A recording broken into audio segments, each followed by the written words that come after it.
"You're such a slob. There's no way you're my kid. Get lost, you pig," yelled Bob, and I stepped in to protect Luke. "If you won't acknowledge Luke as your own son, I'll take him in." Days later, when the two found out that Luke had been on TV, they came to our house. "Luke, come home with us," they implored. To them, Luke retorted, "Who are you guys?" "I'm Katherine Johnson. Ever since I lost my husband a few years ago, I've been living alone. Living alone in a big house was lonesome. Having no particular hobbies, every day was unbearably dull. However, there was one thing I looked forward to. That was seeing my grandson, Luke. Seeing my adorable grandson, Luke, was the only thing that brought me comfort. My son Bob and his wife Michelle ran a nightclub together. It seemed to be flourishing, and the couple always seems busy. The two had a baby after several years of marriage.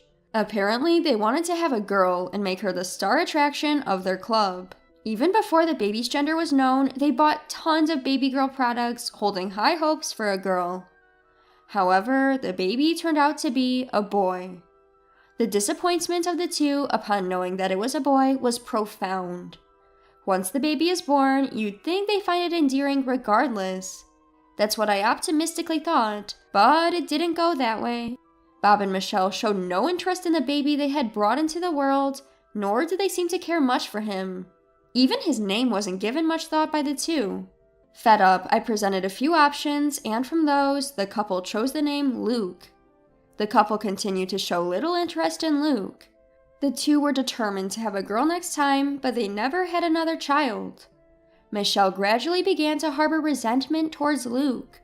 "All our plans got messed up because you are not a girl. It's all your fault." Michelle seemed to have such misplaced hatred towards him. Moreover, led by Michelle, Bob too began to adopt a cold attitude toward Luke. If only I had intervened at that point, maybe things wouldn't have turned out this way. Eventually, Michelle stopped making meals for Luke. She'd leave a $5 bill on the table every day before heading to work, not returning until the early hours of the morning. Luke spent the long hours from evening to night alone. Just imagine how daunting it must have been for a young child to wait alone for his parents' return. With the money Michelle left, Luke had been buying his meals at the convenience store. Still a young boy, Luke didn't consider things like nutritional balance and would often buy sweets and potato chips to eat. Furthermore, there were times when he would eat convenience store meals that were about to be discarded. A child going to the convenience store alone daily is inevitably noticeable. A sympathetic convenience store worker would secretly share some food with Luke. Thanks to this, even on days when Michelle didn't leave money, Luke was never without a meal. By the time Luke was in 3rd grade, his weight had exceeded 150 pounds. This was the result of his unhealthy diet of sweetbread, convenience store meals, and sweets every day. Bob and Michelle seemed displeased with this. Ever since Luke had put on weight, the two had been verbally abusive towards him. "Look at how fat you've gotten. Get a grip. You're not my child, you're just a fat burden. Get out, you're in the way." When I learned that they had said such things, it felt like my heart would burst. I wonder how Luke felt hearing such words from his father. Worried about Luke, I occasionally visited his house to check on him. From Bob and Michelle's tone, I had a hunch they were starting to resent Luke. I visited their home to confirm that they weren't doing anything terrible to Luke. One day, sadly, my fears came true. "There's no way a fatso like you could be my child. Get lost, you pig." As soon as I opened the door, I heard Bob shouting. I rushed towards the noise and saw Luke lying on the floor.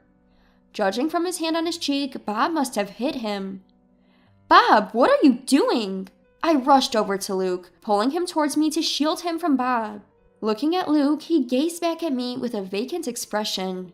His look resembled that of surrender, and I regretted making such a young boy wear such a face. Bob seemed unaware of my arrival, his eyes wide as if they were about to pop out. "Do you understand what you're saying? Luke is genuinely your child," I yelled at Bob. Although Bob is my son I gave birth to, I couldn't comprehend what he is thinking at all. Even if Luke was not the daughter he had hoped for, I could not believe the treatment he was giving to his own innocent son. "If you don't acknowledge Luke as your child, I'll take him in." Both Luke and Bob were taken aback by my sudden words. From there, the conversation moved rapidly. Bob and Michelle, seizing the opportunity to rid themselves of their problem, accepted my proposal eagerly. Thanks, Mom. Now I can concentrate on my business, right, Michelle? Yes, thank you so much. On the day I took Luke in, the two of them said this with the brightest smiles I'd ever seen. That smile made me sad. I fully understood how little they cared about Luke. I had been observing, thinking that it would be best for Luke that he was with his real parents, but I strongly regretted not taking him in earlier. On our way back to my house, Luke said, I'm sorry, I'll grow up fast and move out. What on earth was he saying? When I asked him, Luke replied with a stoic expression. You regret taking me in on a whim, don't you? You look angry all along. I look angry? Luke nodded sadly. No, I regret not doing this sooner. I should have let go of my notion sooner that you must be happier to be with your real parents. Aren't you annoyed with me? Luke looked at me with anxious eyes.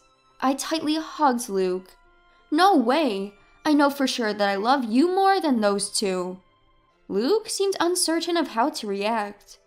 He was freezing like a statue for a while, and then he mumbled softly, This is the first time I've been hugged. Tears welled up in my eyes, and I swore to myself that I'd make this kid happy no matter what. From that day on, Luke transformed into a lively and cheerful kid. He started laughing more than I could have ever imagined, and he also became more talkative. Every day when he returned home from school, he would help prepare dinner while excitedly sharing the day's events.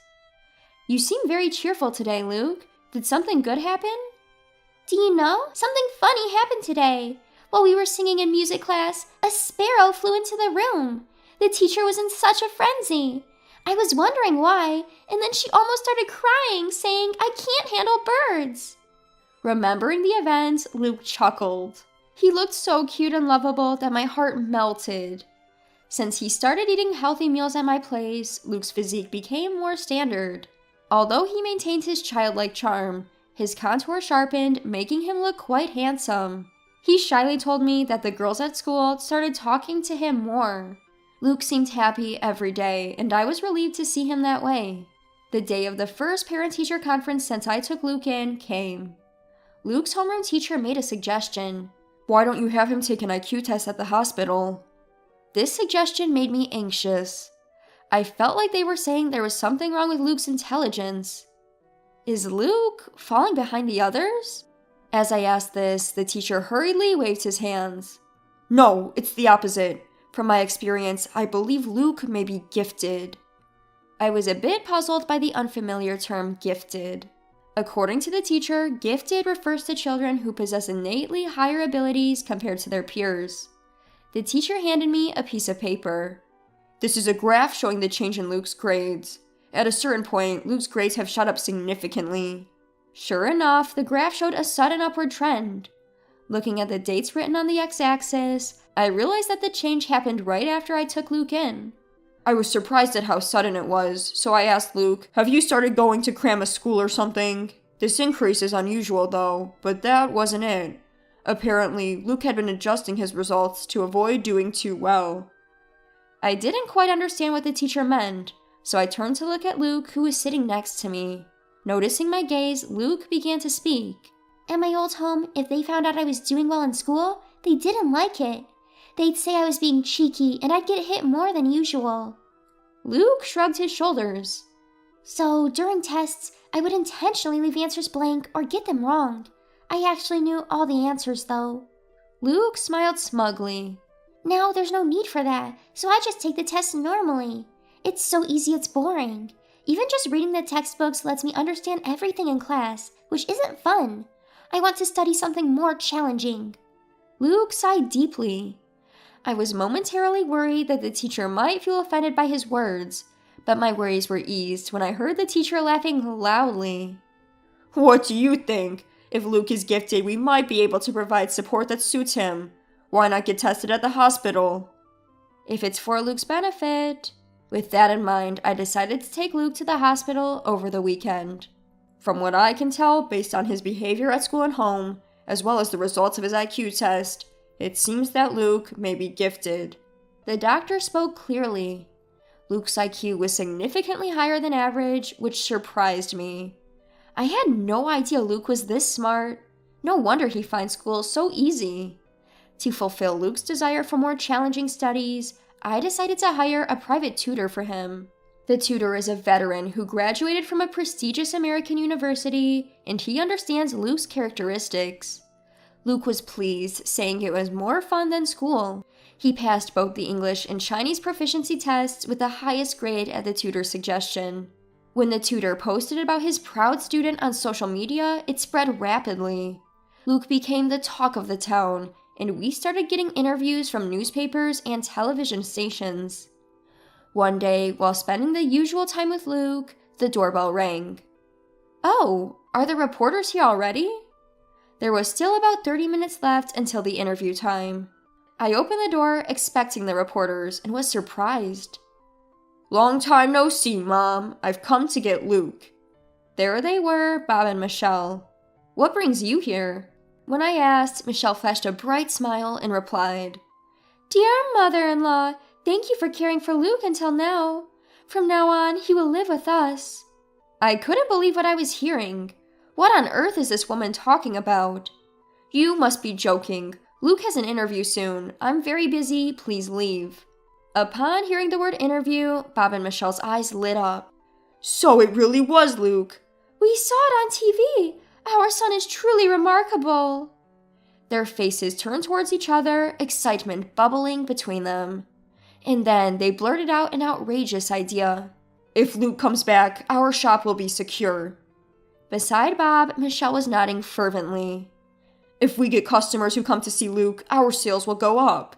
"In the long run, we could even leave the management to him. That would make life easier for us." I was astounded at the self-serving thoughts of the two. After claiming that Luke isn't their child, they show up to take him back when they realize how talented he is. A child is, Luke is, not a possession of his parents. Don't you understand? I had reached the limit of my patience. Just as I was gearing up to give them a piece of my mind, Luke appeared behind me. Seeing Luke, Bob and Michelle broke into smiles. Their smiles only stoked my irritation. However, their smiles were shattered by a single phrase from Luke. "Who are you guys?" Luke asked, staring at the two straight on. They looked bewildered. "Who are we? We're your dad and mom. You're our beloved child who I suffered to give birth to." Michelle's words made me feel sick. How dare she call him her beloved child? Just as I was about to retort, Luke smirked and said, "My only family here is my grandmother. I don't know you people who abandoned me." He stated this firmly. "Luke, that woman is your grandmother, not your mother. Come back home with us." Bob tried to persuade him gently, but Luke glared at him. "My home is here with my grandma. Unlike you, she's always shown me love. You abandoned me, and now you want to reclaim me because you think I'm useful? You're not my parents." It was the first time Luke had ever raised his voice like that. Bob and Michelle cringed at his outburst. Bob, visibly irritated, tried to grab Luke's arm. Just as I was about to intervene, a voice called out from behind Bob. "Is what he said true? Did you abandon him?" Journalists began to gather around, their faces solemn. They had come to interview Luke. It was already the time of our appointment with them. Reporters surrounded Bob and Michelle. They circled Bob and Michelle, firing off questions at them. Later, this interview was broadcast on television with the sensational title, "The Sad Past of a Genius Boy, Confronting the Parents Who Abandoned Him." The impact was immense. The couple was lambasted on social media, and their business received numerous angry calls. "How could you abandon him just because he wasn't a girl?" "Don't try to manipulate your child for your own convenience." On top of the angry calls, crowds of people apparently gathered to see the faces of these terrible parents. Needless to say, business could not operate normally under these conditions. In desperation, Michelle reached out to her parents for help, only to receive a cold response. "You reap what you sow. Deal with it yourself. We have no intention of helping anyone who would abandon their child." Bob and Michelle were universally scorned and abandoned. The two of them were reportedly upset, crying out, "Why is this happening to us?" Hopefully this incident will be a wake-up call for them. Although, given their current attitude, the prospects seem bleak. After that incident, Luke and I quickly moved away. I want to cut ties with them. I can't stand going through this over and over. I respected his decision, and we moved far away to prevent the two of them from ever approaching Luke again. We would have sought legal measures if we could, but it seems it's hard to sever ties with biological parents, even if they are adoptive. In Luke's new school, he made a good friend, who seemed to understand him well. Luke would bring him home, show him his homemade programming, and happily explain his points of interest. While I find Luke's interests a bit hard to follow, his friend seems to understand, listening attentively and nodding as Luke explains. From time to time, they would be engrossed in a discussion about programming. Seeing Luke so happy always made me feel glad we moved here. Thanks to his new friend, Luke has been able to live freely and happily every day. I hope they continue to get along well and support each other.